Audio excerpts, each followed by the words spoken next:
This podcast is proud to be part of the TalkSport Fan Network. TalkSport. Powered by fans. The TalkSport Fan Network is proud to be partnering with Lotto from the National Lottery. You know that Lotto's basically the OG millionaire maker, right? You can get involved and play every Wednesday. Crazy. Imagine you won this Wednesday's jackpot. How wild would that be? Rules and procedures apply. Players must be 18 or over. At BetMGM, we know how to put on a show. So we don't just do offers, we do golden offers like this. MGM Millions, our supersized jackpot where right now you could win over £21 million. Get ready for the golden era in online casino. BetMGM, it's showtime. Minimum 10p game stake. Terms and conditions apply. 18 plus. Please gamble responsibly.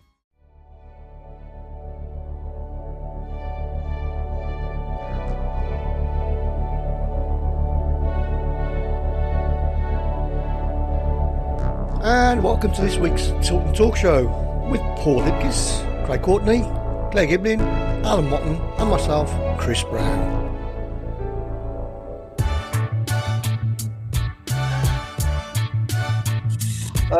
So it was a Shrewsbury shambles on Saturday, Claire. What on earth was going on? Probably by far our worst performance this season. I think in the other games that we haven't won, and obviously Charlton away when we lost as well, we were very passive for me. We were very poor, and just not good enough, was it?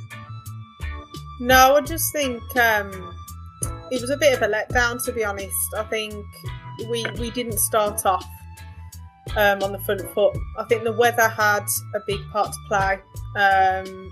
I've never seen so many passes just go astray. I don't think that they were good at all. I think we made them look good.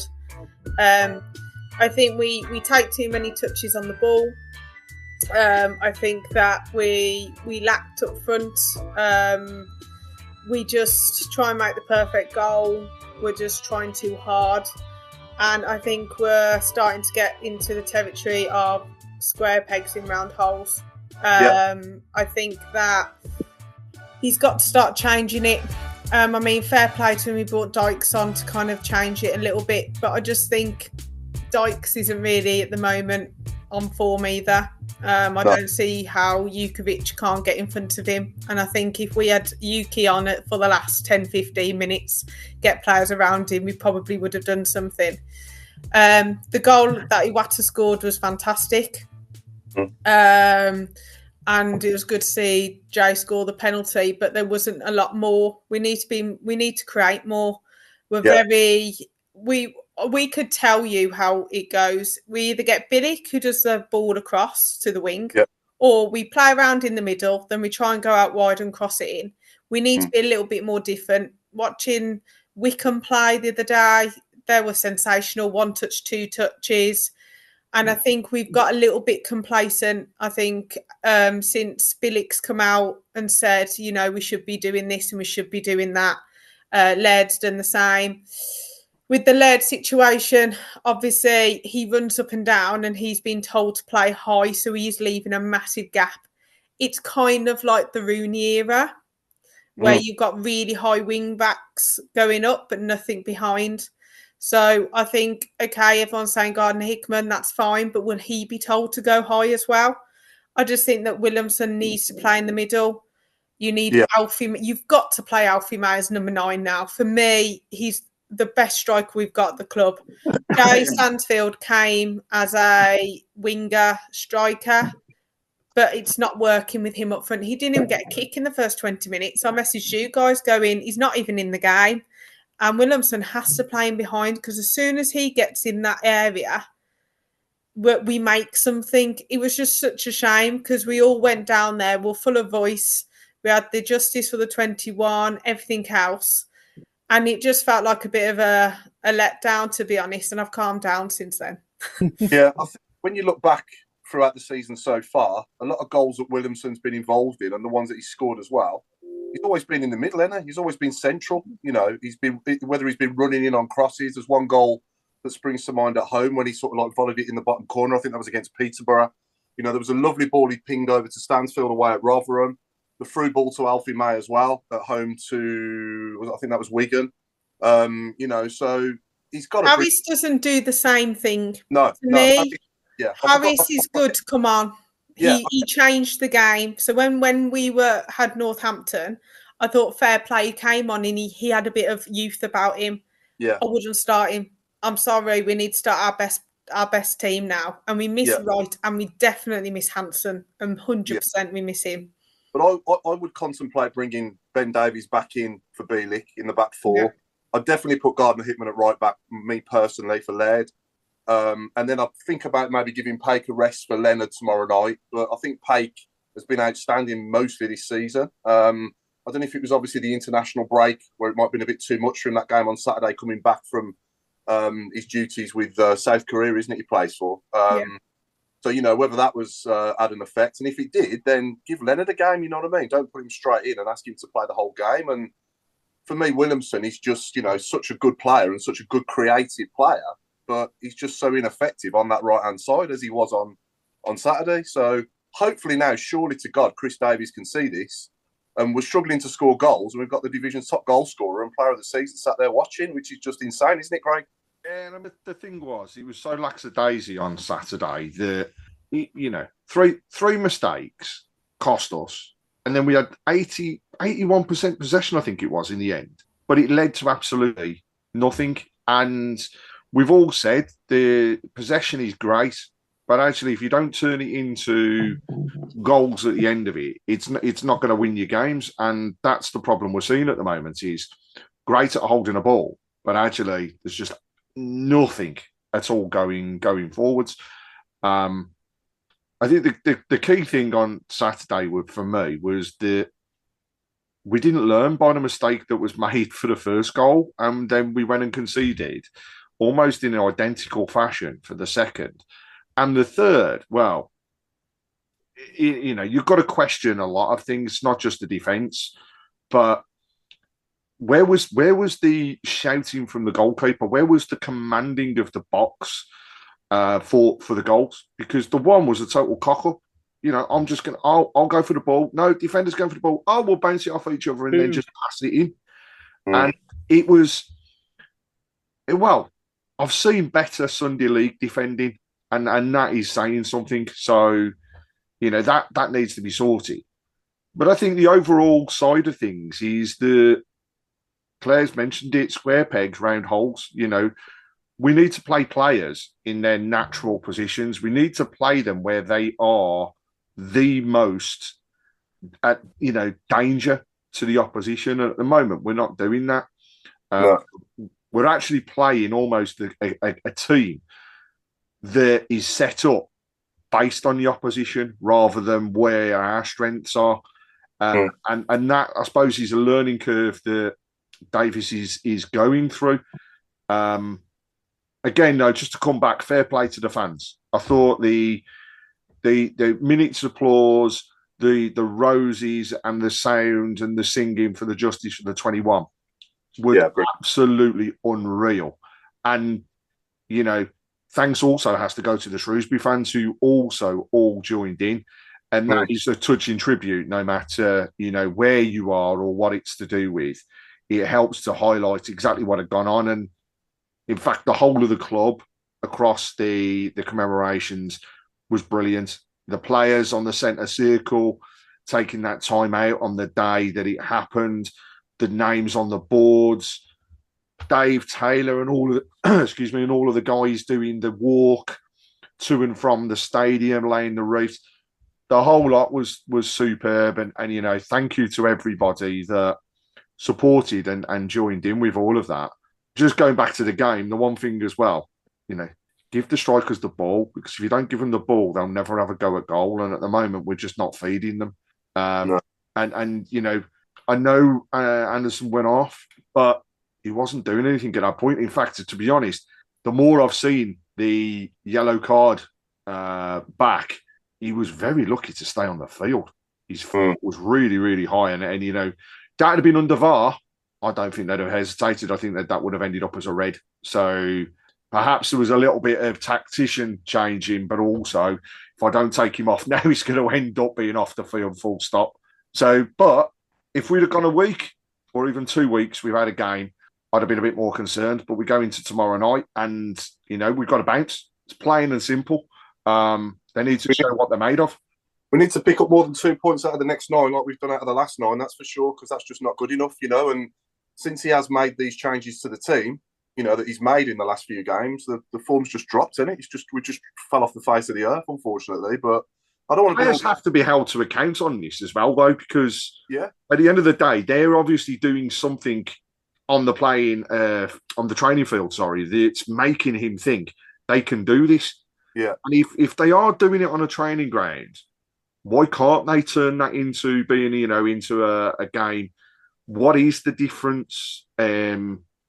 But also, we need leaders, and Bielik to me on Saturday was completely off the ball. Not the Bielik that we've seen in the past. You could have even put him in midfield, and I wouldn't have trusted the way that he was playing. To be honest, almost as though he wasn't well, 100. Wasn't 100% or something. But that wasn't a typical Bielik display at all. No, just too passive on Saturday. I'm sure they'll know that as well, and they'll be very keen to get out there tomorrow night and put it right. And hopefully, he doesn't pick that same team, and he makes a few changes, and we get a much better result tomorrow.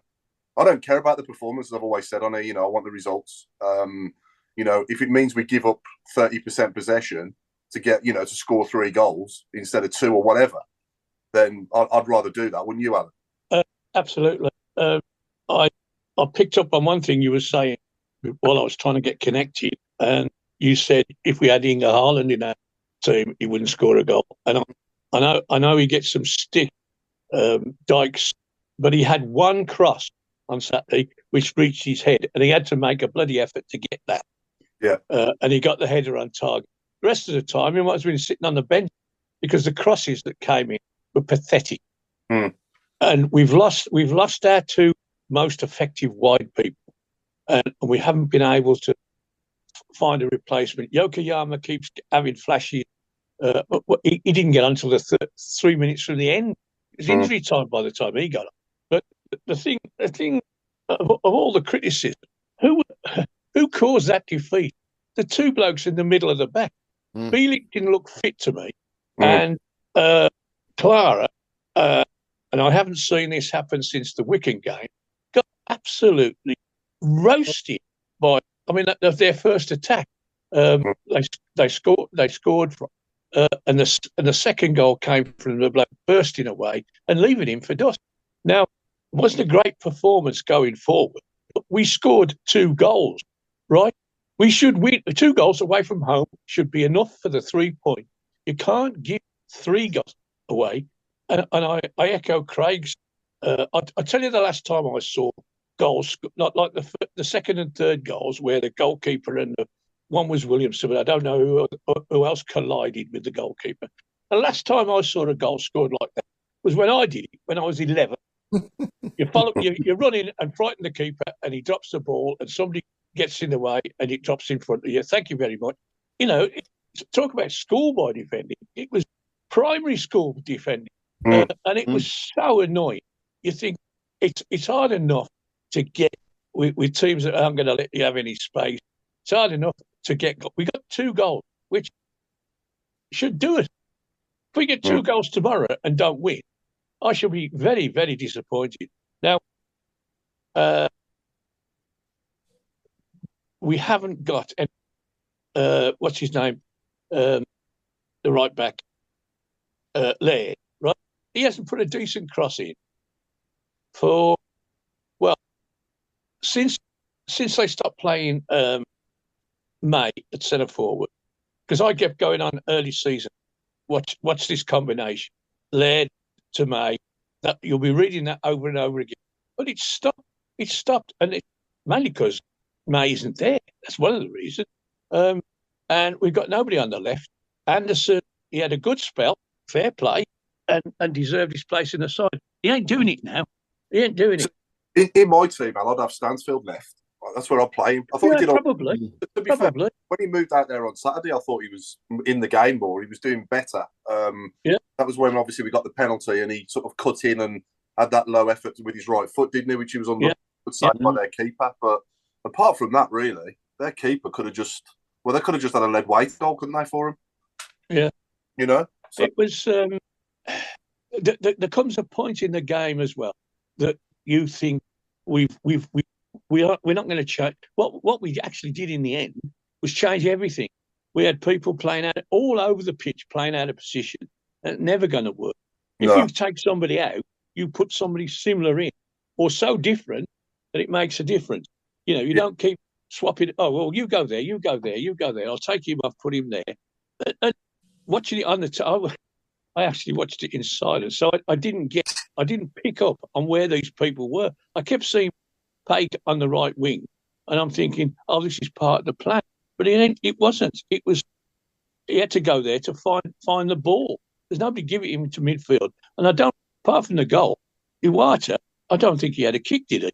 No. You know, it just didn't figure. I mean, yes, he picked the ball up and he passed it, and he picked the ball up and passed. But he's our dynamo. He should be the man going forward, and he didn't do it. And it was just you know, it really was.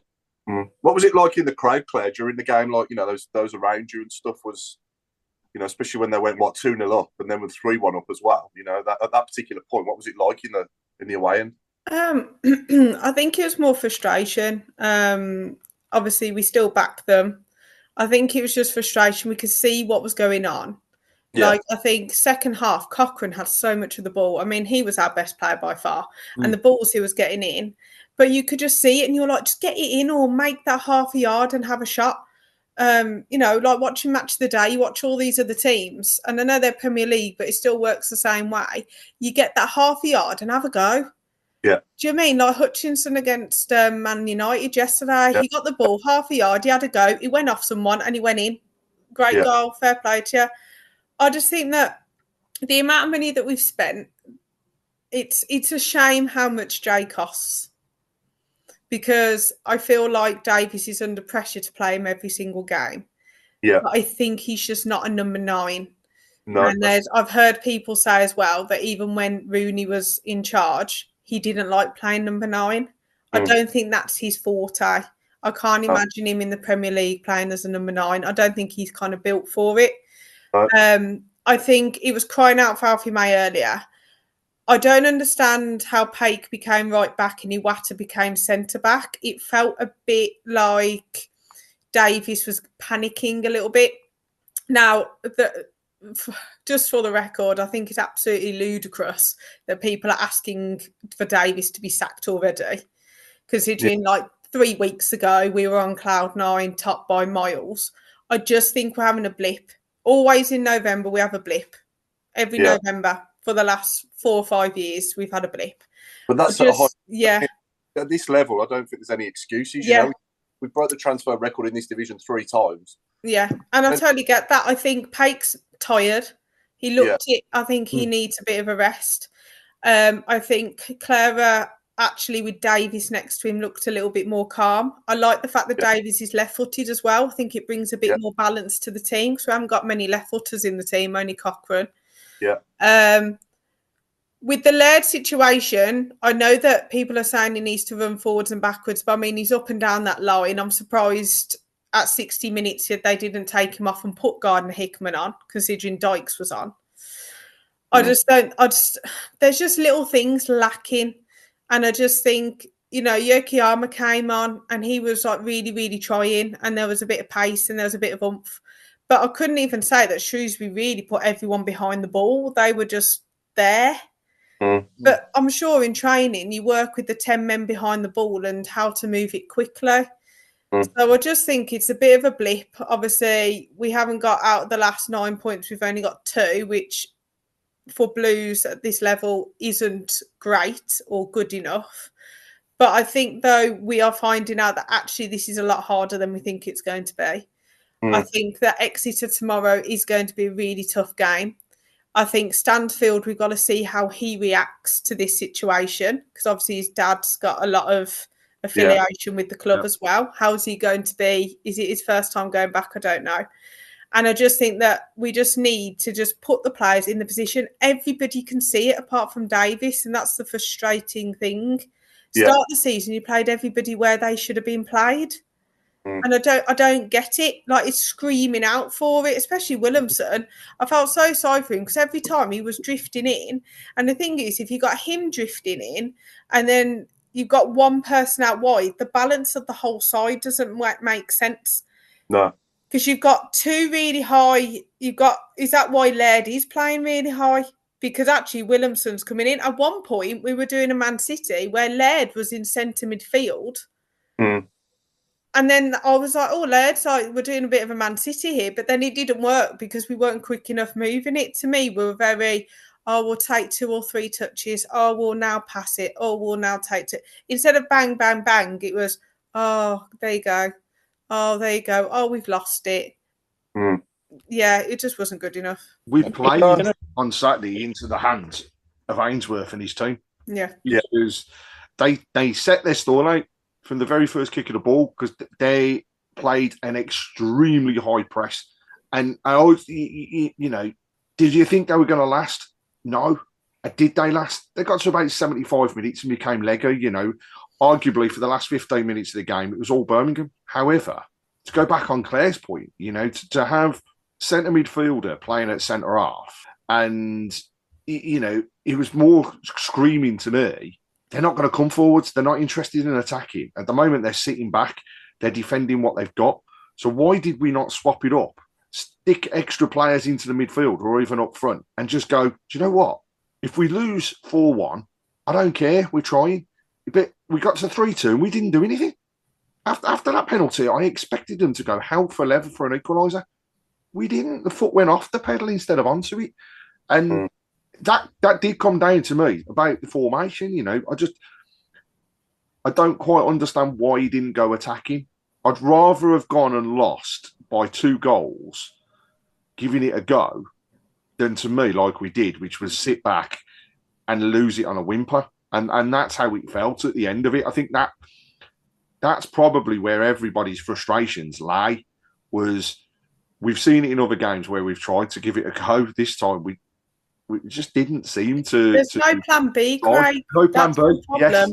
And I've been screaming this. There's no plan B. There's no change of formation. We could have gone 3 at the back and we could have had literally Cochrane, Clara, and then, I don't know, whoever, like even Iwata or whatever, could have gone 3 at the back and could have gone for it. But we were like, right, we're going to stick with the 4 at the back. And then, but I just think it is a blip. And we've still got good players in our team. They're still the same players as they were 3 weeks ago, 4 weeks ago. I just think that we're just lacking that something. I don't know whether it's kind of blown some confidence, losing some goals in the last minutes of some games. I don't know whether it's knocked them down to earth. I don't know. But we've still got those same players that we were top of the league with. We've still got 2 or 3 games in hand over others, thankfully. But again, we need goal difference. So we need to up the pace, get the confidence back. Let's go out tomorrow and let's show Exeter and let's absolutely blow them away, because we can do that easily. Can I just mention there's something that has changed in the last 6 weeks? We've lost Ashley Cole. Yeah. From the moment he walked out the door, our defence has not looked as commanding as it did before. Now, he has been replaced. You're not going to replace somebody of Ashley Cole's experience very easily, are you? And I just, you know, it may have nothing to do with what's happened. It may have everything. Who knows? But it's noticeable that since he left, things haven't been right. It was like up until a month ago, it was like a well-oiled machine, and then suddenly it all starts going wrong. Now we can talk about, we're not going to go throughout the season not losing the game, right? But you don't really expect to lose to the Shrewsburys of this world, do you? Even in a blip, we should have come away with a point. And still moan, but we didn't. As you quite rightly say, we never looked like getting that goal back. Once we scored the second goal, that was the end of it. You know, we declared, sorry, that's the best we can do. And it was awful. But as I say, there have things have changed. As I say, the two wide men that were doing so well for us have gone injured. We lost our captain for a week or two, and that didn't go well. We haven't had that captain back, Al. I mean, we're not seeing the best of Bielik since he's as I say, he didn't look fit on Saturday. No, he didn't have those bursts with the ball. He suddenly breaks forward. Did none of that. The people that were running past him. And again, going back to this wide people, their goalkeeper must have took more crosses than he did during the warm-up. You know, they just kept crossing the ball. And we got three centre forwards on the pitch at the end, and not one of them got a sniff from any cross or pass or anything. They might as well have sat down. I think for me, let's get a good starting point tomorrow night. Let's get the league's best number 9 in his number 9 position. That's where I would start, okay?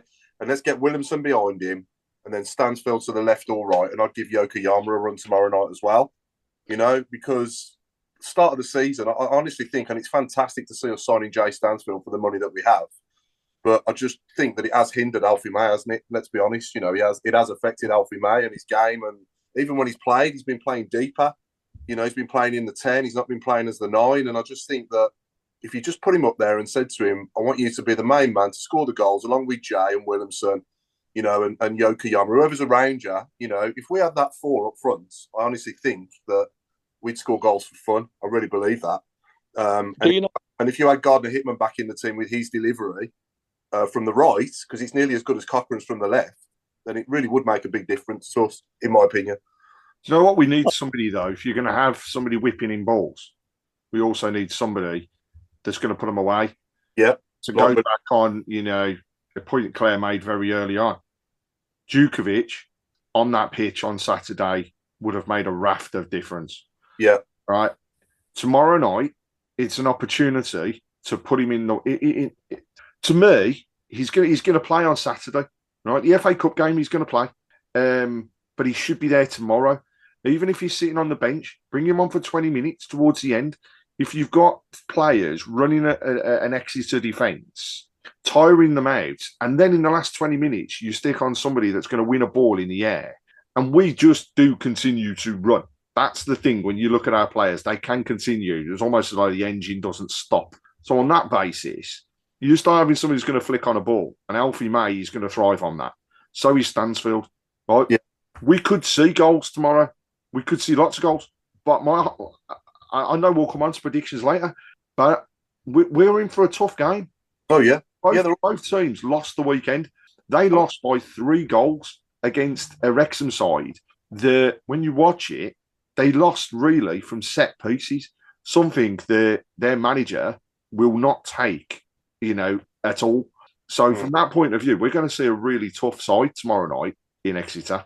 And yeah, we come away with a 1-0 and it's gone off somebody's arse in the last minute. I do not care. No, I don't. Right? I don't care what I don't want to necessarily see us go and score a hatful of goals. Be nice, but I don't want it. I just want 3 points out of tomorrow night.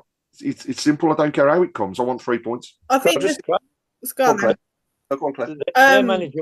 Go on. Sorry. So their manager might say, "Don't worry about our set pieces because this team don't score from set pieces. So we no need to worry today. We'll just stop them doing what they do." You know, when have we scored a header from a corner? No, not one.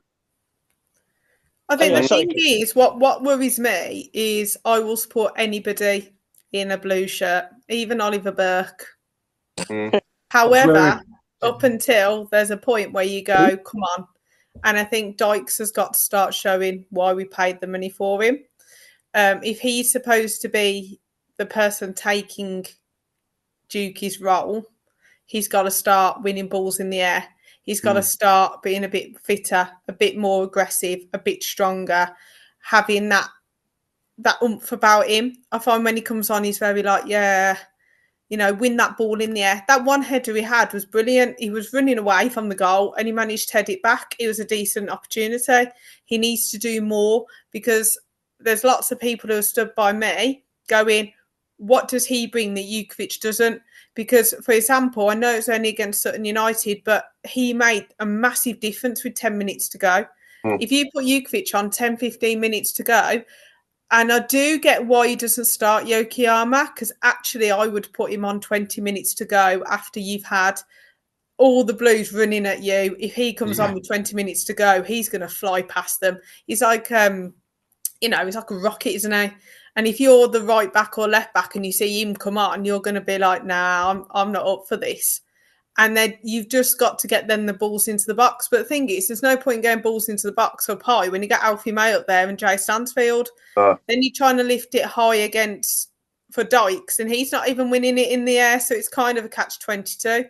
I totally agree with Alan. We don't do much at set pieces. To me, our set pieces aren't great. But again, we haven't got a lot of height.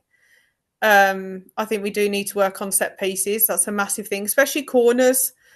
I think we need to do more, be a bit more different with them. But hopefully tomorrow we can get a result. I think coming back onto the Juki and Dykes debate, I mean, I've seen Jukovic for how long was it against Sutton United? What did he come on for? About 10 minutes? 10, 15 minutes. 10 minutes. And I know it was against a non-league team, but he did more in that 10 minutes than Dykes has done in every single minute he's played for us so far.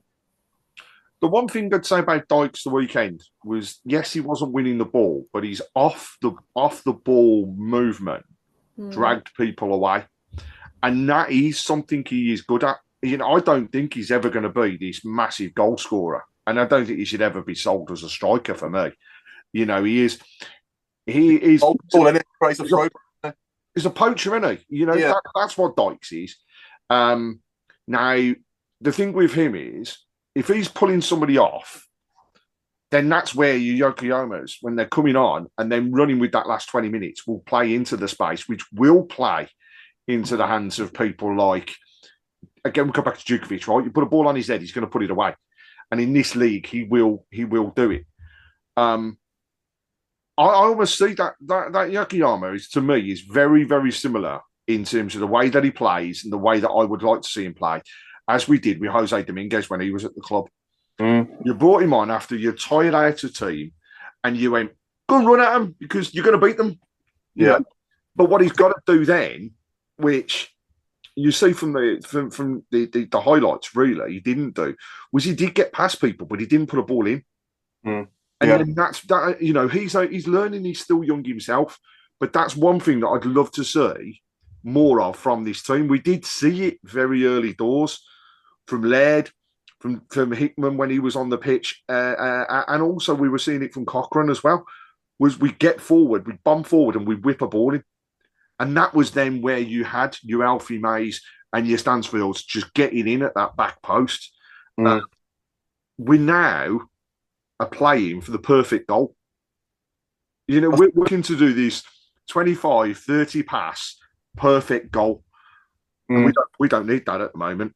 I think if we play old-fashioned 4-4-2, I'm not saying we should do this, by the way. I'm just saying if we did, then Dykes and May could potentially be a good partnership, couldn't they? Because you've got the big man and the little man with the poacher and the guy winning the flick-ons and whatever. But I just don't see it with him so far. And, you know, I don't want this show to be completely negative, by the way. We'll come on to the positives in a minute with, obviously, the open house that we attended the other week. But it's just overall, you know, that Shrewsbury game on Saturday was absolutely horrendous, wasn't it? Let's just be honest. And we just need to move on from it now, forget about it, and hopefully they'll put in a better performance and result for us tomorrow night, you know? And also one thing, we can't change the past. We're only just over a third over the way. Yeah. Only 14, 15 games, is it? Yeah. A lot of games to go. Like 16. It's just a bit embarrassing, and it was 30 million, broke the League One transfer record 4 times, and we can't beat Shrewsbury away, rock bottom of the league, you know what I mean? The thing is, though, I was talking to my mate who's a Derby fan today, and she went, oh, you guys lost. We lost there a couple of seasons ago. Shrewsbury's a horrible place to go. Wet and windy. Nobody wanted to be there. And I just think that, you know, we are where we are. We've had 3 bad results. It was going to happen. I'd rather it happen now Get it out of the way. Let's build on this. And the way that Davies was talking and the way that Jay Stansfield was talking after the game, I'm glad that they were a little bit upset. I'm glad that they were a bit annoyed. It's better than going, oh, we're going to find the positives, okay? Let's try and be as positive as possible. I actually think that they were a little bit frustrated and a little bit like, right, we need to fix this. I expect tomorrow to fly out the traps. And I reckon the first 10 minutes, good luck to Exeter, because if I was Chris Davies, I'd be telling our team, go and grab a goal and let's go for it. And let's hopefully show everybody what we can do. What would be your team, Claire? Would you make any changes from the team Saturday? Oh, 100%. What would you? I'm going to say, yeah. Who would you bring in and who would you leave out then from Saturday?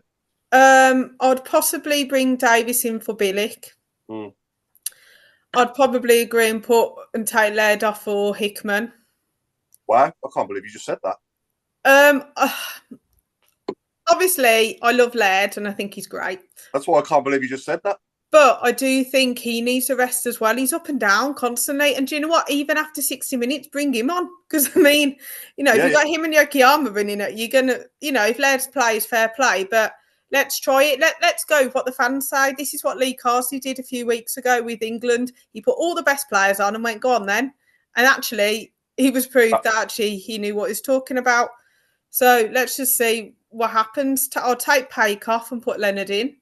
Yeah. I'd put Jay on the left, Alfie May up top, Williamson, and probably Anderson's probably the other winger we've got.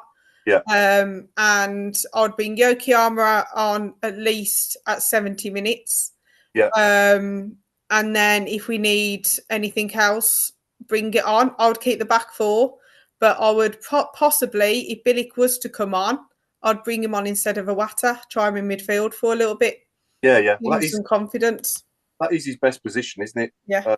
I think, Bilic, he's better in midfield than at centre half, but I think he has played well for us at centre half as well. Don't get me wrong, but I want to see that Wrexham performance more. We want games like Wrexham at home more. That was a brilliant performance that was, and obviously result as well. And even in that game, we went 1-0 down. The amount of points that we picked up from losing positions this season.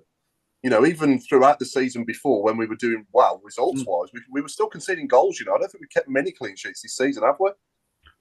So it's part of what goes on though. Come back to what Claire said before we went on air about possibly even changing the goalkeeper. You've got to have confidence in the person that's between the sticks. And part of what I saw on Saturday was there that thought, actually, do you know what? He's going to keep us out because he is. We almost need a goalkeeper that's a mixture of him and your young lad, because he's great at shot stopping, but I don't think he commands his box anywhere near as well as other goalkeepers do in this league. On Saturday, what you saw from the Shrewsbury keeper was that he put himself in and around. He still got his way into the defence. He still made sure that he was commanding what had happened. And as you got towards the end of the game, he made some cracking saves, but also just the takes that he took. It was just, I am in control here. I am going to be the boss, and that we are lacking. But I gotta be honest, I'm fed up with the negativity that's come away from it, because it's as though the world's come to a bloody end, and it hasn't. Derby lost 10 games last season and still won the league. All right. We were never going to go a season without losing a game. We have only lost 2 games. Yes, we lost to Shrewsbury, but they were on the new manager bounce. That team Saturday, I spoke to the Shrewsbury fan afterwards that I did the OAM with, and he turned around and he went, he could not get over the difference. And the difference that he simply said was they were playing for the manager.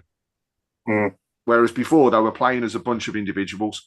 And this one, he said, you could tell that it was, do you know what? We're going out and we're gonna go up another level. Number one, because we're playing Birmingham, and number two, because we're playing for our new manager. And I gotta be honest, you could see it coming. You really could. The players have got to stand up now, be accounted for. And tomorrow night, like Claire said, first 10 minutes, hell for leather. Let's go and get a goal. It's like this one goal. Do you know what I mean? Let's go out and go for more. Once we've got one, don't hold back. If you can beat them with one, you can go and get another one. And they've got to show what they're made of, because we're going into this game tomorrow. We're game in hand. We need to get ourselves a win to get back into second spot, right?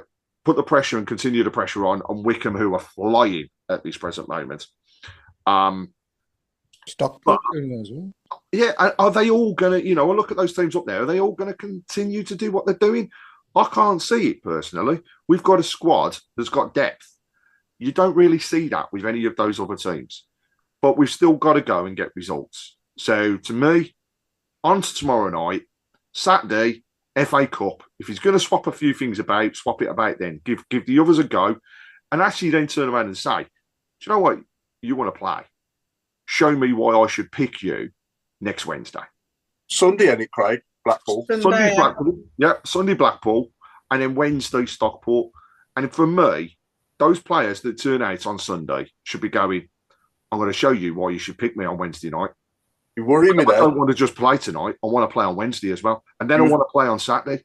You was worrying me to death, mate, saying Saturday then. So half 12 on Saturday. Just testing whether you're listening or not. If Robe was here, I'd still continue to tell him it was Saturday just so that he tried to watch the game. But can I just make one point about Alfie May Stansfield controversy?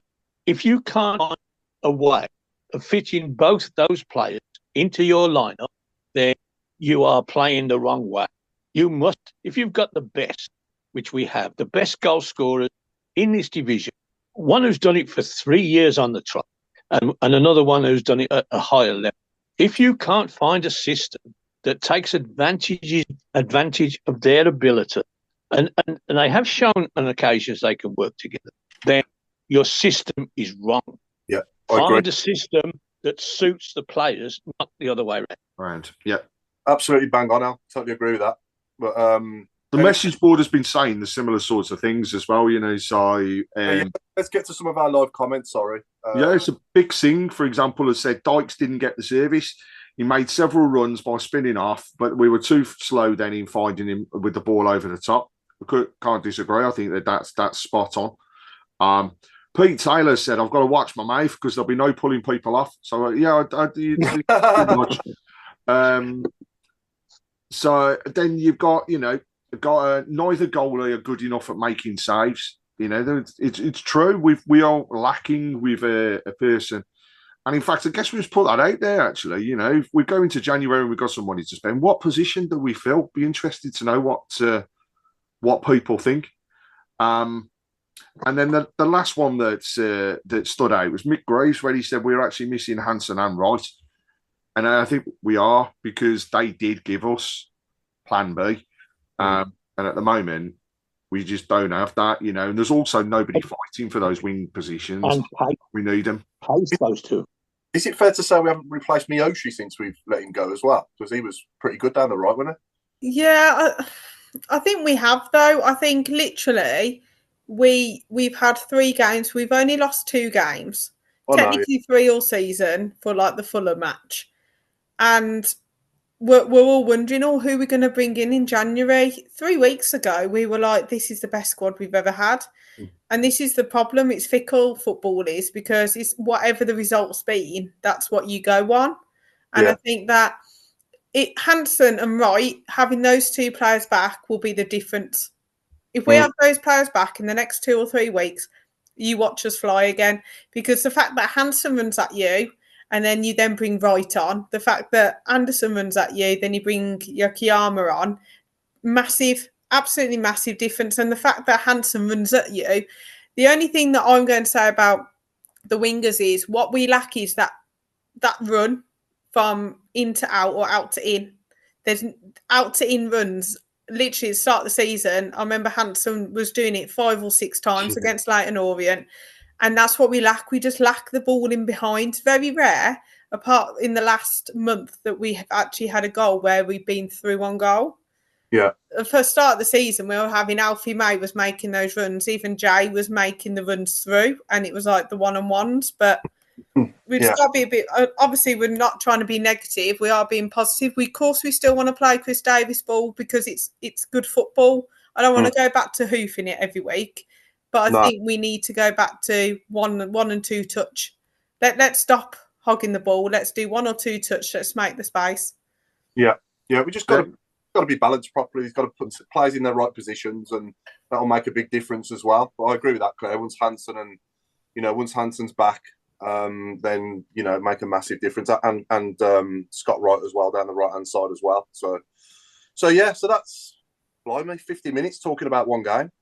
50 minutes of negativity. Let's bring some positivity into this. The good result for the women. The TalkSport Fan Network is proud to be partnering with Lotto from the National Lottery. What would you do if you won £1 million this Wednesday? I mean, would you roll up to the game this weekend in a brand new ride, picking up your mates like some VIP chauffeur? Or better yet, scrap the car altogether and book out the entire first-class train carriage for you and all your mates? I'm talking champagne flowing, your own private waiter, the whole squad living it up on the way to the match. Now that's an entrance. You never know, you may be the next millionaire. Lotto's all about those once-in-a-lifetime moments. Rules and procedures apply. Players must be 18 or over. Yo, UK! At BetMGM, we give our players sports betting entertainment like nobody's business. Football, horse racing, darts, boxing, tennis, golf, NFL, NBA. You name it, we got it. Offers? You know it. Bet £10 and get £40 in free bets. BetMGM, it's showtime. New customers only. Exclusions apply. 18 plus. Please gamble responsibly. 3-1 win away at Bristol City. Craig? Yeah, awesome. Yeah, brilliant results. Against a team that we actually thought it was going to be quite tough. But no, great result in the cup there. And onto the next game now, because we haven't got a league game for a couple of weeks. But we have today been drawn in the FA Cup against Durham at home. So the details of that will obviously follow, but that'll be the 8th of December and a FA Cup home game there. So, opportunity again for us to keep that winning streak going and let some of the fringe players again with the ladies get an opportunity to show what they can do. But, we're still pushing on. The next league game, I want to shout it out again because we want to get as many people down there as possible. The next league game is December the 16th. It's a double header weekend as we'll, let's mention it now. It'll be Blue Nose weekend, as we all found out at the open house. And for those that have seen the details that have come out on the website. So it's a weekend of raising money for underprivileged children and those in care, where we can make sure that, like we did last year, that they get presents at Christmas. So last year, 11,500 kids. 11,500 is a horrible, horrible figure, really. But 11,500, we made sure we got presents. This year, through the fundraising that's going on, not only on the Blue Nose Day on the 14th against Bristol, but the 15th against Charlton, and also the sleep out, that we must mention. Last year, the Punjabi Blues guys got a small group of people to stay out, and they raised phenomenal funds. Claire went to support them down there, actually, and I know there was some of the management turned up as well. With this year, looking for 400 volunteers. Each volunteer is being asked to raise a minimum of £200. That, when you put it all together, is enough to cover all of those presents and more. And that all is going to the foundation to support this. So it's easy to join, and I will post a link after the show. But all you got to do is put your name down, sign up, have a sleeping bag, make sure you get yourself wrapped up, because it's going to be a great night at St Andrews. They'll be seeing the game. And then afterwards, everybody will go to the Gil Merrick Lower. And there'll be a couple of things happening. First one, obviously the chance to stop out under the stars with a few faces from the club. So Jeremy Dale already will be part of that. Craig Gardner as well, I believe he's going to be stopping out. The following morning, people will be served coffee and breakfast by people from the club, whether that's players, management, we don't know, but that's going to happen. And then also they're going to be showing the 2011 final on the big screen, but there will be players from that squad in with the fans watching it, mic'd up, so that they can talk about what happened, how they felt pre and post the game, and you know, how it felt during it as well. So, as again, simple. Stop out one night to give up your time. 400 people looking to raise that 200 minimum each. It can easily be done. And I am one of those people that is stopping out. We have people from across the OSCs that are also putting themselves forwards. We've got people coming in from Ireland that are stopping out, and doing these different things. So please, if you can't do it, we understand. But if you can't do it, support the guys and girls that are, and let's help us get to that minimum value. Mm-hmm. No, it's a great thing. And you mentioned Craig Gardner there, and just want to wish he's a birthday boy today, isn't he? So yes, indeed. Happy birthday as well. Welcome to Blues as well to Leon Clark, who's joined us as an academy coach as well. I remember him as a player. He played at quite a few clubs, didn't he, Leon Clark? But he's in amongst it now with our academy coaches, which is good. So, and obviously we'll come on to the open house briefly as well. We'll just touch upon that for 5 or so minutes, and because obviously it went out live, didn't it, on YouTube? So I guess a lot of people have seen it anyway. But it was obviously very different, wasn't it, from the previous two? But still a very good night nonetheless, and very impressive, Claire. Yeah, I think it was nice to see it from the academy and women's side. I was surprised we didn't learn more about like the men's, like how much money we've spent and all this. But I mean, the figures are just outstanding, especially from the club shop. It doesn't surprise me because every Saturday it's full. Yeah. It's lovely to see what they've done. It's good to see where they want to go and where we are going. Especially the women's side. I think that sometimes, I used to watch them when they were Champions League and things like that. That's the Blues team that I grew up with as such. And it really got me into football as well. So I think having them go back and showing that, the Karen Carneys of this world make a massive difference. And the way that I think that Amy speaks is just so refreshing for a young coach to have her on side and managing our women's team. I think is really good as well. Yeah. I think from the academy point of view, we know we've got a good academy. We've had a good academy for years.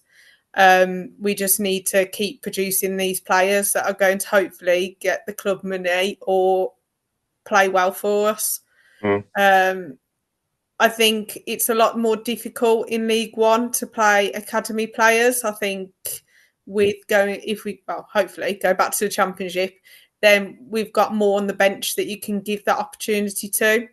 Yeah. But yeah, it was a good night. It wasn't as wow as before, because obviously the last times we've had, this is the amount of money, look what we're going to do. And then the last one was, wow, look at the stadium. But I think it was just refreshing to see it from a different side as well. So, I mean, fair play.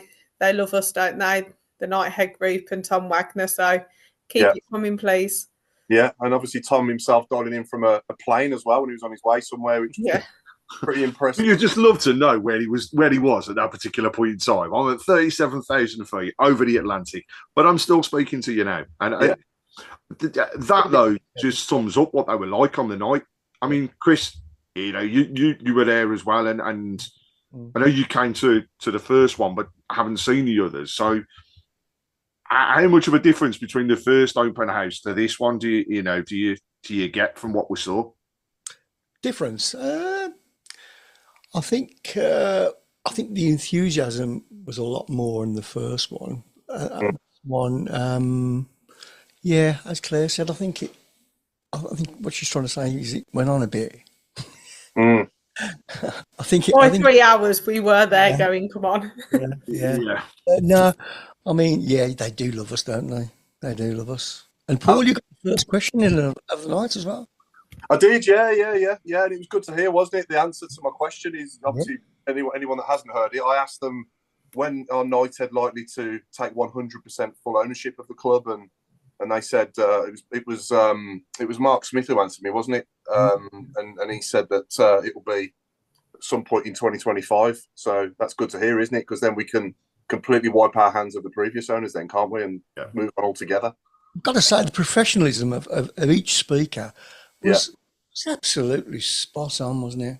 Absolutely. Yeah, I mean, the quality of, people that we brought into the club off the field as well as on it is outstanding. Even it just oozes out, doesn't it? You just know, you just feels that it actually, we got somebody who actually knows what they're talking about. Yeah. The likes of John Clark up there, and obviously, and not just the guys on the stage either. Those that I know off that weren't on the stage as well are great as well. And I mean, Nick Smith. Every time Nick Smith speaks, you could listen to him all night, couldn't you? He's just brilliant. He really is. He's just brilliant at what he does. He really is outstanding, and he's played such a huge part in, the differences that we see at St Andrews now for what it was before.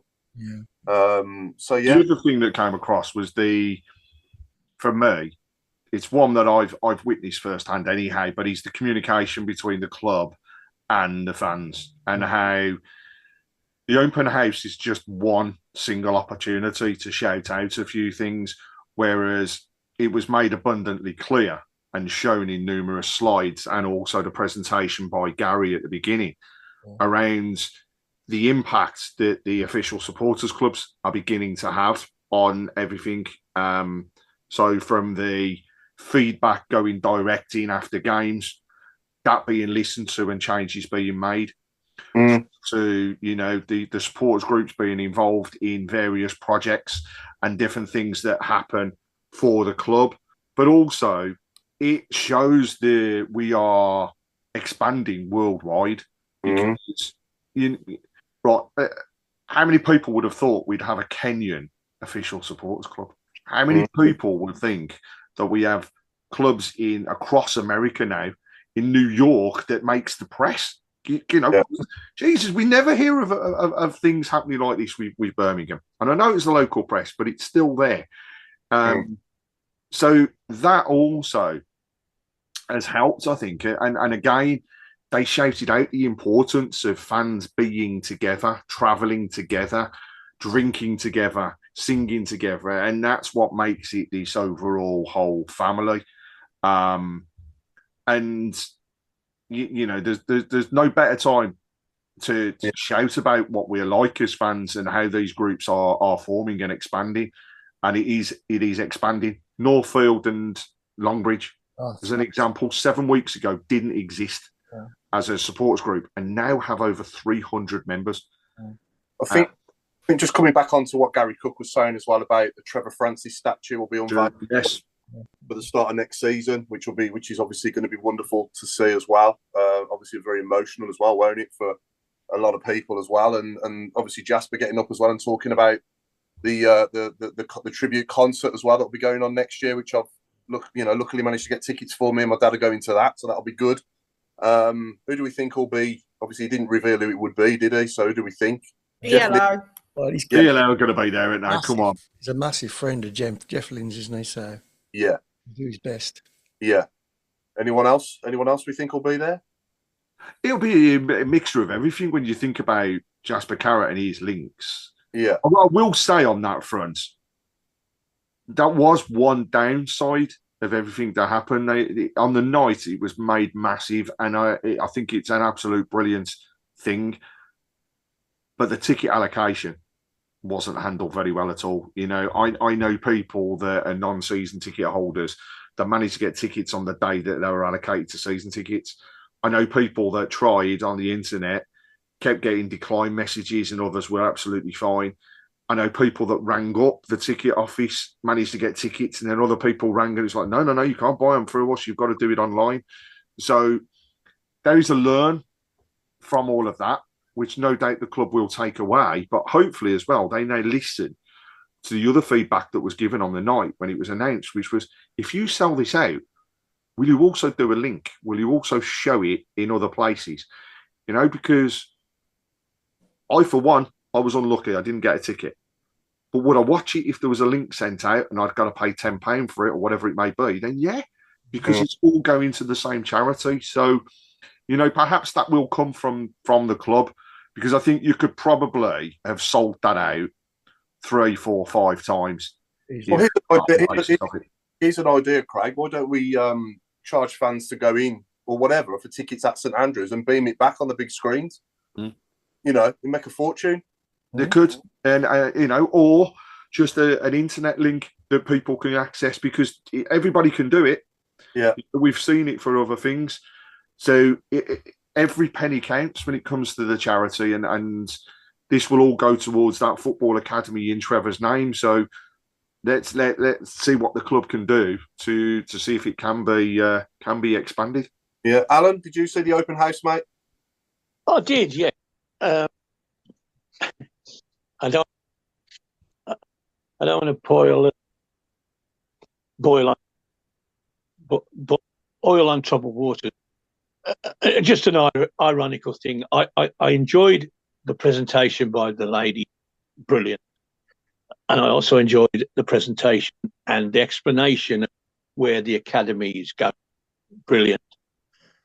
And the general thing was entertaining and very informative. And the following night, the youth team got knocked out of the Youth Cup by Harrogate. Birmingham lost on Saturday, bloody Shrewsbury. But fair play to the ladies; they come up with the goods, and it was,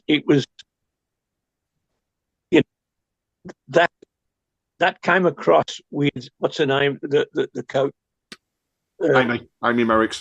Amy, and I've listened to every interview she's done, and she does impress me what she says. And I mean, I couldn't pick the game up on Sunday, unfortunately, but she's so impressive. And a lot of football managers and whatever team they come out with cliches, don't they? But she doesn't. She tells it like it is, and if it's good, it's good, and if it's bad, she tells me it's bad. And I was so happy to see that result. I mean, it probably won't matter too much in the end. Have we got to win the group to go through? So it's each winner of the group goes through, but also there are a small number of second place. So it's basically highest points, second place as well. Okay, so there is a chance, and good luck then. It just felt me, she was the star of the show, and proof in the pudding. She took her team out to follow and won a good away win where all the other teams failed. It could be a coincidence, it could be whatever. But I took her word, and I'm thinking, yeah, one or two other places could listen to this, because we're going through a blip and we're making excuses, and she does. I was very impressed with Mike Rigg, though. I will say that. Our new head of he spoke really well, didn't he, as well? So yeah, I thought he did as well. I thought he was really good. But there was something else about buses, Craig, was there, or something? It's that's come out tonight. So on next Wednesday and the Bristol game on the Saturday the 14th, the club are trialling with National Express some new routes to get people to the stadium. So we've all heard, and God, you can't get away from it on social media, of the problems that have been experienced at Borsley train station. So for supporters group members, supporters club members, there will be a service running, or two buses actually running direct from Solihull Town Centre to St Andrews next Wednesday.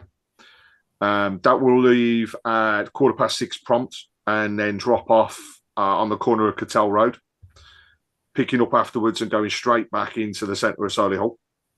It's only going to pick up and drop off. It's not stopping anywhere. So that service will get you backwards and forwards. Then also, there is a second game against Bristol where they're doing exactly the same, except it's at 1 o'clock. So leave at 1:15 to get you straight to the stadium again. Two buses. Like I said, it's a perk of the OSC, because this trial for those two games and for those four buses is free. That's good. So we're encouraging everybody that's a member, no matter where you are, member of the sports clubs. If you can get to Solihull, let us know, and we'll make sure that you get on that bus. There's 140 spaces up for grabs, right? And this is a trial to see whether it then continues. But just imagine Boxing Day, when there's no public transport, apart from a very limited bus service. There won't be any trains, but you might be able to catch a bus. So, it's a great way, again, of how the club have listened. They're acting upon what they see in social media, which came out very, very clear from that open house as well. Everything is read. People listen. People listen to us on here, and we've seen things and we know of things when people approach us. We've got a shout out, so my club got a shout out because we'd taken 75 people to the ladies' game. I didn't tell the club that, but they knew. Good. So the fact is, they listen to us, and that's another example of what's coming out from it. There's problems. How do we get fans there? Right, let's try this. And yes, afterwards there may be a fee, but it's still a bloody good service when you're going to be able to get to and from a stadium, and literally door to door. So that's coming. The other thing that came out for me, question that was raised towards the end of the open house, was around the academy kids and how really they're not seeing that opportunity to get into the side at the present moment. And I think it links nicely to what we were talking about at the beginning about giving the squad an opportunity and everything else. But the interesting comment was that they always anticipated that this was going to happen because we were rebuilding the squad. But then these academy kids are going out on loan. They're going to be doing their loan spells, which will hopefully then put them in the window so that when we do get an opportunity to bed some of them, as they said, it's about bringing them in, playing the games, moving them on if they're good enough, because then you're making a profit for the club. And that's what the academy is all about. And let's not forget, they are going for Cat 1 status. So they want to be number one in the academy.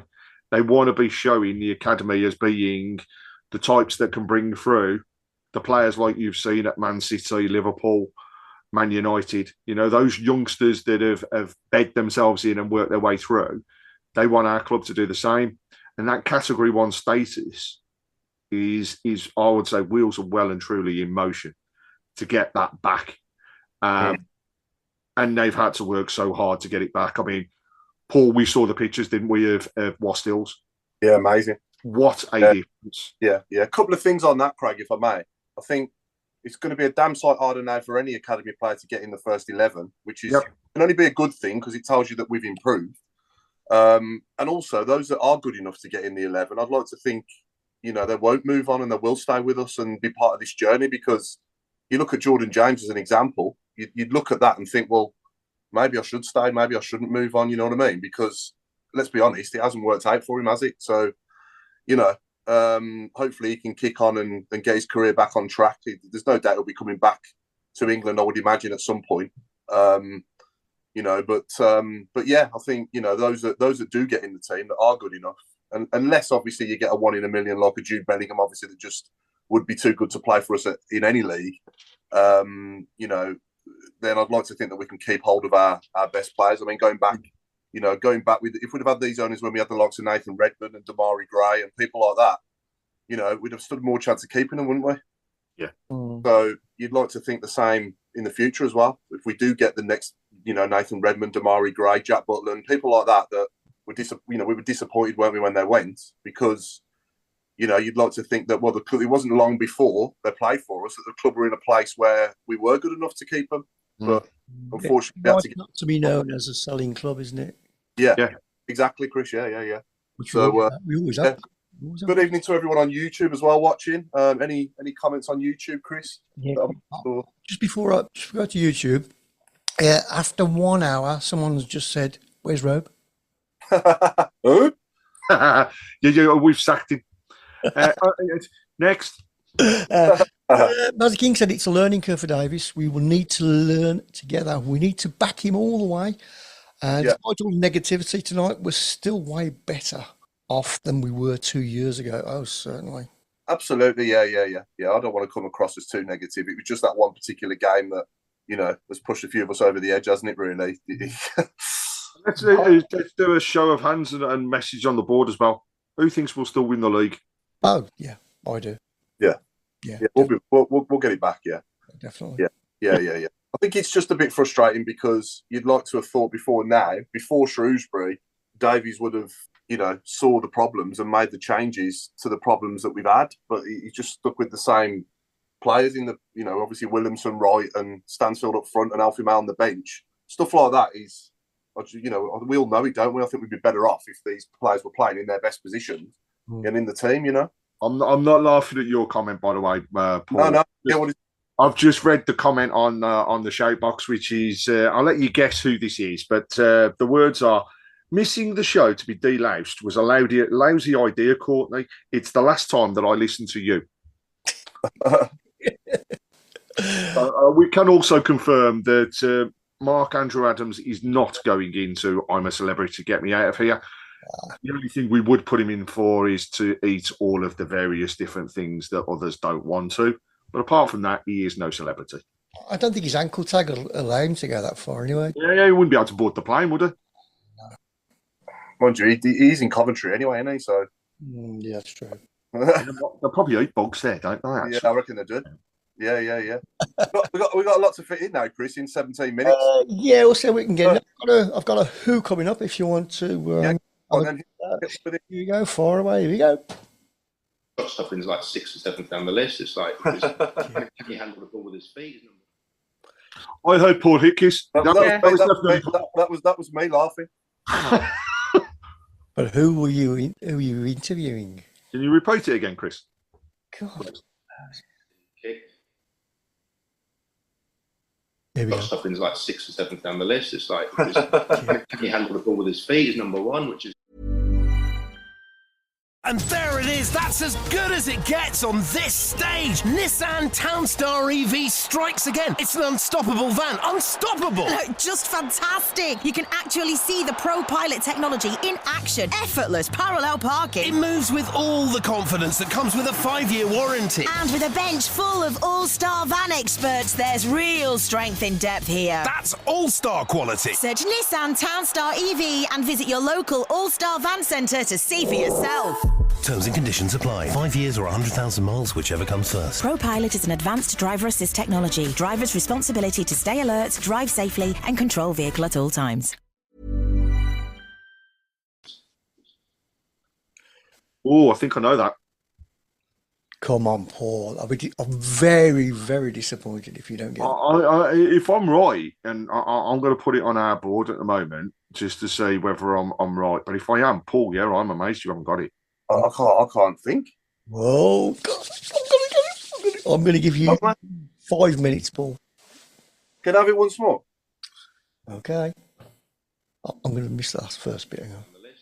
It's like, can he handle the ball with his feet? Is number one, which just baffles me, Chris, have you seen the chat? I have, yep. It's not him, no. It's not. It's not. I thought that's what I was thinking. No. Oh, you've definitely. I'll tell you what, I'm stumped then because I actually really did think it was him. Nope. For those listening, I thought it was Mike Taylor. Yeah. Oh, well, I haven't seen that one. You're not going to tell me it's right. And that was guess who? Well, yeah. I couldn't see it on the message board though. Oh, sorry, I'm looking at the wrong message board. On our chat, yeah. On our chat. Well done. What else you got? I've ruined that one. I've got probably Meredith that does that, so I'll just take it over. I've got a shirt. Here's a quick shirt coming up. Have a look. I know it'll take a couple of seconds before you can see it because you're probably a bit behind now. But have you got that, Paul? Yeah. Okay. Oh, I love that top. Yeah, I'm mate. So you all know it, don't you?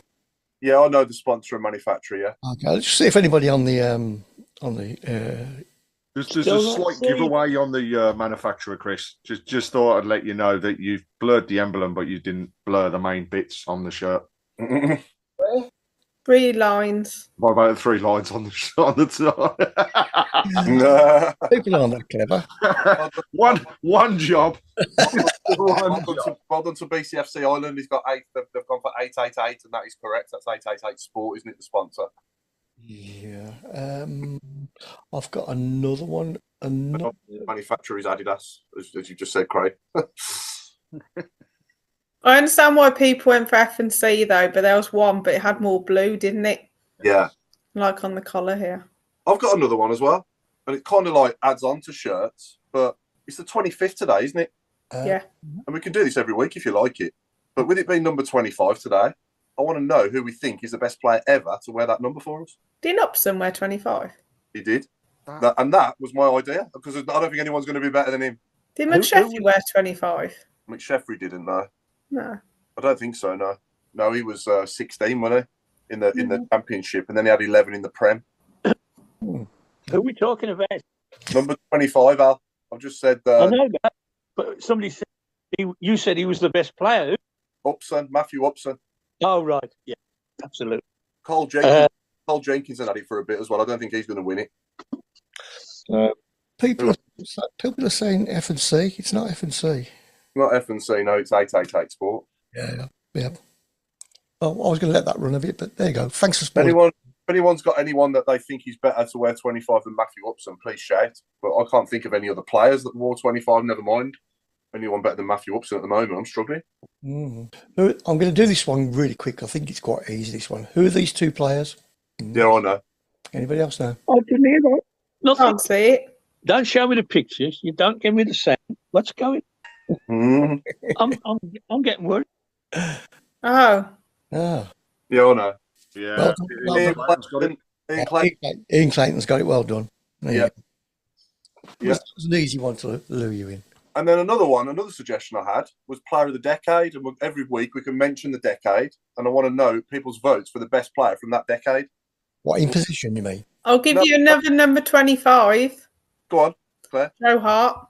Yes. Oh, God, yeah. Ooh. There's a whole list of them on Google. It's great. Can you shout out a few more then, Claire? Nico Gordon. Anel Hernandez. Dacres Cogley. Lafferty. Lowry. Matt Green. Jack Damon. Asante. Jordan Much. Aluko. Stephen Clements. Clements was a good player. Paul Furlong. Yeah, he did. Yeah, for towards the end, he did. Yeah, keeping that on my Google search. So for doing that game, he was a very good player. He was Furlong, wasn't he? Yeah. Yeah. In fact, is he still not the striker with the best goals to games ratio for the club? Yeah, I think he is. Yeah. Great player. It's a shame he was injury prone though, wasn't it? Really, because he did miss a lot of football, and if he didn't, I think we'd have gone up under Trevor, wouldn't we? But yeah, I don't think Upson is being beaten, is he? Joe Hart was quality though, I'll say that. And Stephen Clements was a good performer for us as well, very good player. But I'm still voting Matthew Upson. Yeah, Pete Taylor's gone with that as well. Yeah, there's no competition. Quite a few that have all said that. So who was our best player then in the 80s, from 1980 to 1989? 1989. Yeah. Was you 1980 to 1989? Who was our best? It was our best player in that decade. 80s.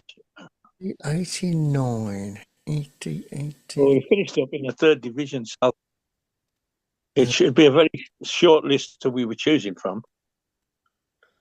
Were we not in the top division at any point in the 80s? Early 80s? No, not 8. No, we weren't. No.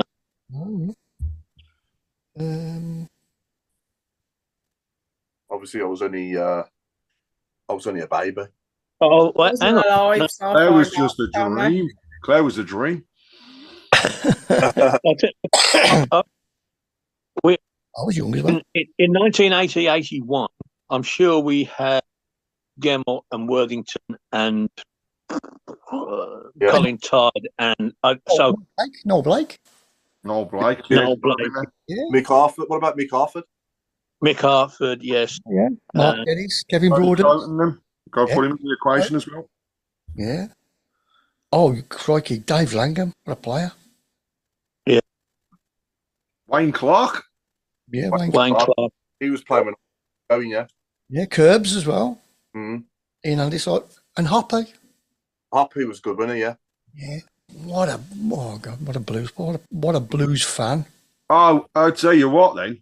Based on best player, are we talking about best player at the club or overall? Because if you're doing overall, then I have just cheated, but I've just found David Seaman. Mm-hmm. No, the best player at Blues, best Blues' best player, who we think was the best player to perform for the Blues in that decade. That decade. Ooh. Yeah. Mick Harford. I tell you, one that you will also struggle to argue with is Pat Van Den Hauwe. What about Julian Dix and Mark Dennis? Yeah. Claire, do you know any of these? I do know. I've heard the names, but if you told me any faces, I wouldn't have a clue. But I do know names. This gives us a good idea of the age of our audience watching as well, doesn't it? You know. Yeah. No one's. A lot of them have gone. We're just going to sit here, just staring at the screen. I know. Yeah. I think in my 1 to 11, I put Julian Dix in my all time. I thought he was tremendous, and he went on to do great things for Liverpool, West Ham. And boy, was he! I mean, I think Mark Dennis was tough, but he was brutal. Yeah, brutal. Yeah, the life out of you, wouldn't he? Mark Dennis. Yeah, I remember Dix. Obviously, when he was at Liverpool, West Ham. I don't remember him at Blues too much, but I remember him at I caught the rest of his career really from the early 90s onwards. Mm. Yeah, and he was a great. He didn't play. Did he play for England, Dix? I don't think he did. I don't think he did. Stuart Pearce, wasn't it? Was pretty much England's left back throughout the whole of the 90s. Well, here's another one, and I didn't realise he was actually at the club this early, but Vince Overson. Yeah. Yeah, in the 80s, right? Okay. Just about. Yeah, 89 we signed. Johnny Frame was there at that point in time as well. Yeah. And Dean Peer. Yeah. Storage. Proper names when we go. It's obviously the latter end, but there's. Right, are you googling this? Of course. I'm not googling it at all. No, actually, definitely not Google. I promise you, it's Wikipedia. Isn't it when you go through all these players and you think, well, why didn't we do any good? Yeah. Yeah. Because those people we mentioned played in 11 different sides. And the rest of the team weren't up to it. Yeah. Paul Tate broke into the team at that point in time. Mark Yates was there. Kevin Langley. Des Bremner. Yeah. Tommy Williams. Ray Ranson. Harry Geddes. There's some fantastic players, but I'd struggle with who would be the best over that period of time there. Mm. I mean, Broads was a great servant and still is, to the club. So yeah. There's no. Just interesting, isn't it, to get people's thoughts really, on things like this, to see what they think. I think if you had a popular vote with all those names put in front of you, I think Frank Worthington would probably come out on top because he was a great player. I mean, Todd and Gemmell were both great players, but they're not fashionable, are they? Good defenders and hard midfield players. Frank Worthington was a star. Yeah, no one's mentioned Tony Coton either. Tony Coton. So he saved a penalty with his first touch of the ball in league football. Yeah. And do you all know the story around what he got at the end of that and what he was more pleased about telling his dad? It's on here, didn't he told us on here he's done it in numerous Q&As, and the answer is he was more impressed after saving the penalty, not only with saving the penalty, but because he got a steak afterwards. That's right, yeah. That's right, yeah. Yeah. Ian Clayton's asking who's Blues' worst ever player. We've definitely got more to choose from there. That's a programme on its own. Yeah, that's another show. Yeah. We'll do a 1 to 100, not a 1 to 11 of that one. We could do the worst player of each season. Now that's back to negative, any Chris? We don't want to go back to. Yeah. Keith Birchin, what a great player he was as well. Yeah. Scored a lot of goals. So Ian Clayton has said the best player up until 1989 was easily Carl Richards. So good, he named him twice. Greg Alford. Michael Woods agrees with you, Mr. Chairman. What a player Julian Dix was, and what a gentleman too. Hard as nails on the pitch and a gentleman off it. And Mick Greaves has gone with Ian Handersides as well. Yeah. I do love the left back we got now. I've got to say that Cochrane for me is player of the season so far. I think he's outstanding. He's just a solid 8 out of 10 every week, isn't he? Even when the whole team don't play well, he still does. Yeah. Tarantino. Yeah. I'll never forget that goal he scored. I think he did 4 laps of honours. Joe Gallagher, was he 70, Joe Gallagher, or 80s? 70s, yeah. 70s. The 80s. Yeah, 70s. I don't think he made it into the 80s, no. Did he not? No, I think he went off to Wolves, didn't he, then? Same as Latchford as well, and Francis and... Yeah. Francis sold in 79. I'm going to say the 70s is an easy question, and when you have to do it for the 70s, that's yeah, that was a great team, that was. So Ian Clayton has also said he was named after Ian Handysides and his brother was named after Gary Pendry. Fair play. Can we see Buchanan leaving in January, says Anthony Bailey? I see another player I like. I mean, could he come in at centre-back next to Clara? Maybe Cochrane left-back, you know? It's a possibility. He needs game time. If he was alone or something. It would be a shame to let him go because he's a good player, isn't he? Yeah, he's just been unlucky with injuries. I would keep him. Yeah, me too. Or we need some. I think Cochrane at some point will need a break. Yeah. Because he's even been playing in like the in the cups and everything, hasn't he? I nearly said the Papa John's Trophy. It's the Bristol Street Motors Cup, isn't it? Well, the Virtue Trophy now. Virtue Trophy. That's it. So good, they name it more than once in a season. And we got Exeter away, haven't we, in that as well in the next round? And are you going to Claire? Not a worse draw, could we really? No, I didn't think you would. Yeah, because of my job, I couldn't get down there and back in time. But to all those that are, fair play to you and be loud. I will be watching it 100%. Can we say as well? I know we're at 8:00, but just one last thing. 5,000 Blue Noses making a trip to Barnsley. Brilliant. Pretty good, isn't it? I know it's, fair play, first of all, to Barnsley for putting on so many tickets. But to sell that out as an away game so close to Christmas just goes to show how much this club is loved by our fans. And we're no one moaning this week, Craig. Definitely no moaning this week. No, definitely no moaning this week. Do you remember when we played Barnsley in Championship and we got promotion in the end, and they gave everybody free transport. There was over 100 coaches. David Sullivan paid for everything, didn't he? We had 2 games on the bounce, if I remember rightly, and it was around Easter time because I was at the home game and we'd lost that. And I remember we lost to Barnsley. And we lost to Barnsley, but Sully was in the most vile mood after that game. I'd won tickets with Tom Ross.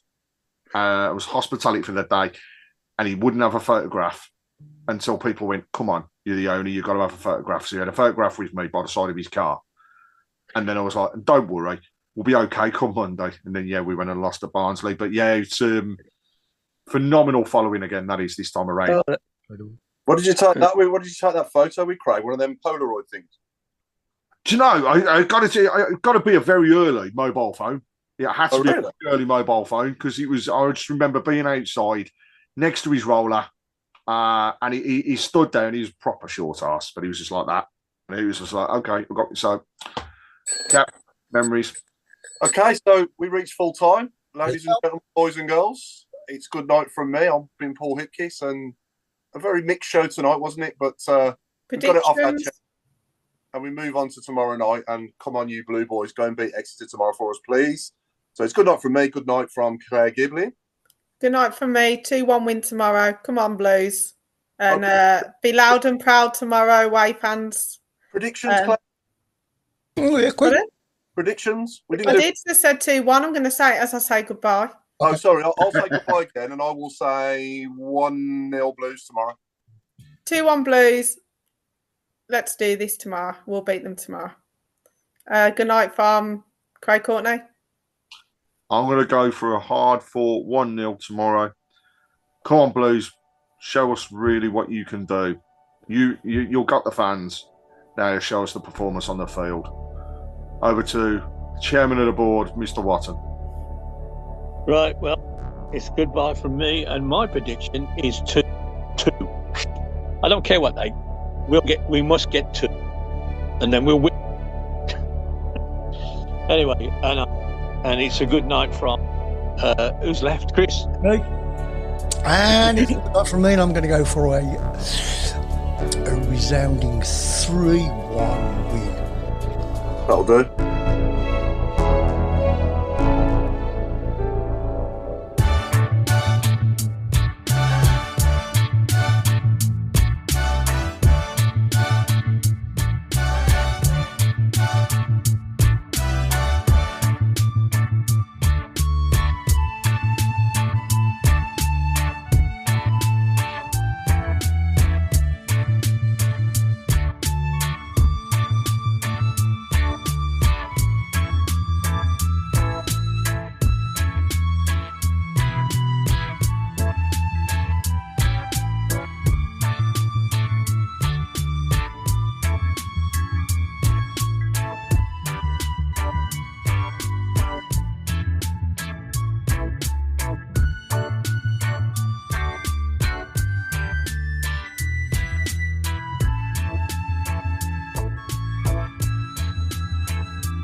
The TalkSport Fan Network is proud to be partnering with Lotto from the National Lottery. Make this Wednesday one to remember. You've got to be in it to win it. Lotto is the original millionaire maker where you could become the next millionaire. Rules and procedures apply. Players must be 18 or over. At BetMGM, we know how to put on a show. So we don't just do offers, we do golden offers like this. MGM Millions, our supersized jackpot where right now you could win over £21 million. Get ready for the golden era in online casino. BetMGM, it's showtime. Minimum 10p game stake. Terms and conditions apply. 18 plus. Please gamble responsibly. This podcast is proud to be part of the TalkSport Fan Network. TalkSport. Powered by fans.